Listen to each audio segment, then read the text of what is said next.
Почитувани представници на медиумите, почитувани граѓани. Трет ден, Христијан Мицкоски и ВМРО ДПМН не одговараат на нашето прашање дали ќе го поддржат автентичното толкување поднесено во собранието од страна на СДСМ за член 11 од Законот за помилување. Со поднесувањето на автентичното толкување во собранието, СДСМ покажува дека се бори за правда, за одговорност и секако за спречување на можноста од враќање на незаконската аболиција на Ѓорги Иванов.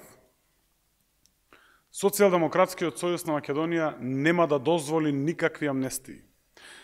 Пред граѓаните ветивме правда и правиме се правдата да биде задоволена за сите подеднакво.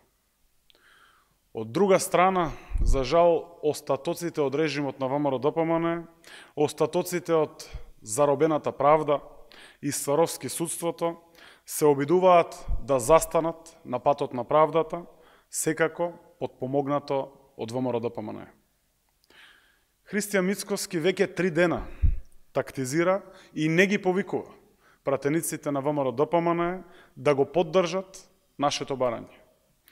И на малите деца, почитувани граѓани, им е јасно зошто така настапува. Замислете, почитувани граѓани, за Христијан Мицкоски, за Александар Николовски и за ВМРО ДПМН правдата е грешка. Тие продолжуваат да го бранат криминалот на режимот.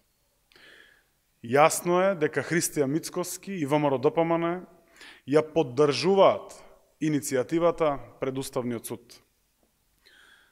Мицкоски работи исклучиво во корист на неговиот ментор од Будимпешта и криминалната банда околу нив.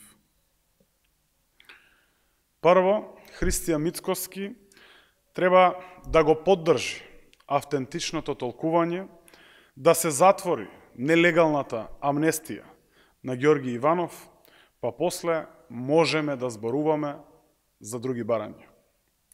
Социјалдемократскиот сојуз на Македонија, заедно со граѓаните, нема да дозволи попречување на правдата и обструкции на правниот систем.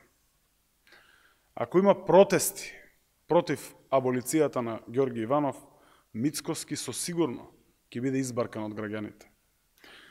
ВМРО ДПМН повторно ќе го снајде 12. април, денот кога почна шарената револуција, и со црвен картон народот ќе го казни. Ви благодарам.